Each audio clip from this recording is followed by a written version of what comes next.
আসসালামু আলাইকুম সম্মানিত ভিউয়ার্স, আজকে আমরা এসেছি দালাল বাজার জমিদার বাড়ি, যা রায়পুর লক্ষ্মীপুর মহাসড়কের পাশে অবস্থিত লক্ষ্মীপুর জেলায়।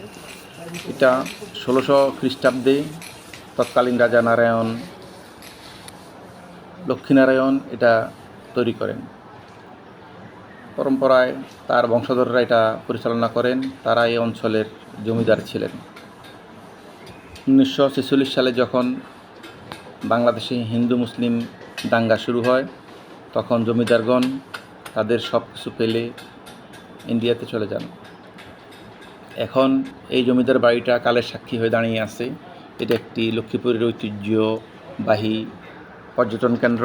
এখানে প্রতিদিন বহু লোকের ভিড় হয়, বিশেষ করে সন্ধ্যার বিকালে। যেহেতু আমি দুপুরে এসেছি, তাই তেমন একটা দর্শনার্থী পাই নাই। বিকালে এবং বিভিন্ন ধরনের ঈদে, পুজোয় হাজার হাজার দর্শনার্থী এখানে দেখতে আসে দূর দূরান্ত থেকে। আপনাদের সময় হলে আপনারা দেখে যাবেন দালাল বাজারের এই ঐতিহ্যবাহী জমিদার বাড়িটি। এই জমিদার বাড়িটি কালের সাক্ষী হয়ে দাঁড়িয়ে আছে। এখন সরকার কিছু কাজকর্ম করতেছে এটাকে উন্নয়ন করার জন্য। ভিডিওটাকে বেশি বেশি করে শেয়ার করে দিবেন যেন সবাই দেখতে পায়। গতকালকে একটি ভিডিও করেছিলাম, সেটা লম্বা হওয়াতে আমি শর্ট ভিডিও করেছি আজকে। সবাই ভিডিও শেয়ার করে সবাইকে দেখার সুযোগ করে দিবেন। সবাইকে ধন্যবাদ। আসসালামু আলাইকুম।